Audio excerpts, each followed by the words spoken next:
जय हिंद बच्चों। आज आप लोगों के लिए लेके आया हूं एक महत्वपूर्ण मुद्दा, वो है आरबीआई के बारे में थोड़ी सी इंफॉर्मेशन हम लोग। आरबीआई क्या होती है? रिजर्व बैंक ऑफ इंडिया बोला जाता है, जो भारत का केंद्रीय बैंक है, सेंट्रल बैंक ऑफ इंडिया है और ये बैंकों का बैंक माना जाता है। तो इसके बारे में हम लोग थोड़ा सा जानेंगे कि आखिर ये क्या होता है, इसकी स्थापना कब हुई, इसके लिए रिकमेंडेशन किसने दिया था, और फिर हम लोग इसमें ये भी देखने का कोशिश करेंगे कि ये नोट छापता कौन सी है। तो आपको किसके बारे में जानना है? तो मैंने आपको बताया रिजर्व बैंक ऑफ इंडिया के बारे में, भारतीय रिजर्व बैंक के बारे में आपको जानना है। तो भारतीय रिजर्व बैंक जो होता है भारत का सेंट्रल बैंक माना जाता है। भारतीय रिजर्व बैंक जो होता है वो भारत का सेंट्रल बैंक माना जाता है। इसके लिए हम लोग ये कह सकते हैं यह भारत का केंद्रीय बैंक है। भारत का केंद्रीय बैंक है, भारत का केंद्रीय बैंक।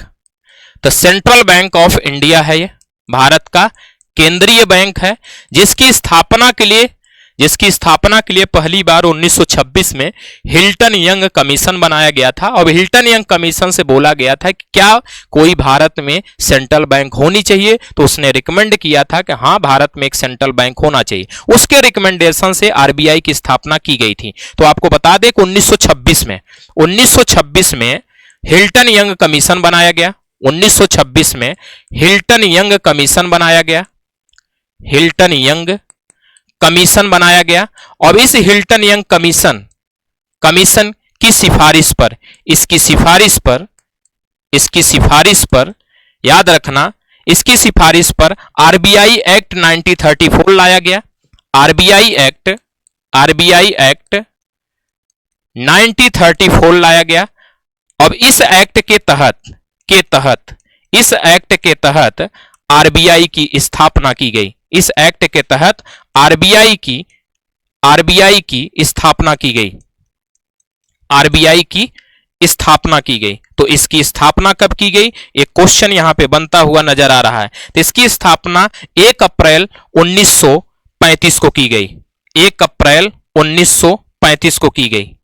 1 अप्रैल 1935 को किया गया। जिस समय आरबीआई की स्थापना की गई थी, यह निजी क्षेत्र के अंतर्गत बैंक था, एक प्राइवेट बैंक था। लेकिन जब देश हमारा आजाद हुआ 1947 में, तो 1949 में यानी 1949 में इसका राष्ट्रीयकरण किया गया, इसका नेशनलाइजेशन किया गया। तो याद रखना एक क्वेश्चन यहां पर कि भारत में रिजर्व बैंक का राष्ट्रीयकरण कब किया गया था, तो आप सीधा याद रखना 1949 में किया गया। आपको बताते चलें कि इसका हेडक्वार्टर भारत में अभी जो है वो मुंबई में आपको दिखाई देगा। इसका हेडक्वार्टर कहां है भारत में, तो ये मुंबई में आपको दिखाई देगा। लेकिन आपको यही बता दें कि 1937 से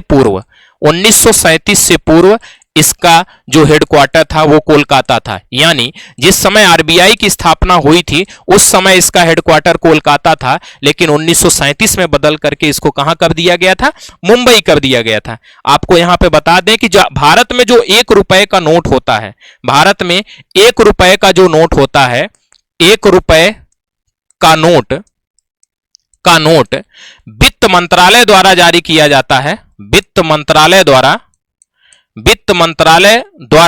जारी किया जाता है, जिस पर अगर आप सिग्नेचर देखेंगे, हस्ताक्षर देखेंगे, तो इस पे हस्ताक्षर आपको वित्त सचिव का दिखाई देगा, फाइनेंस सेक्रेटरी का दिखाई देगा। जबकि 1 रुपए से ऊपर यानी 2 रुपए से लेकर के 2 रुपए से 500 तक के नोट, 2 रुपए से 500 तक के नोट आरबीआई द्वारा जारी किया जाता है। आरबीआई द्वारा जारी किया जाता है, जिस पे अगर आप देखेंगे सिग्नेचर जो होता है वो आरबीआई गवर्नर का होता है। आरबीआई गवर्नर का उस पे सिग्नेचर किया जाता है। आरबीआई गवर्नर का उस पे सिग्नेचर किया जाता है। इसके साथ साथ आपको बता दें कि आरबीआई का अन्य जो महत्वपूर्ण काम होता है वो मौद्रिक नीति का संचालन करना होता है, मॉनेटरी पॉलिसी को कंडक्ट कराती है। साथ साथ ये बैंकों के बैंक के रूप में काम करती है। इसके साथ साथ ये क्रेडिट कंट्रोल का भी काम करती है, साख नियंत्रण का काम करती है। इसका मतलब है कि मार्केट में कितना पैसा होगा कितना नहीं होगा ये सब ध्यान कौन रखता है?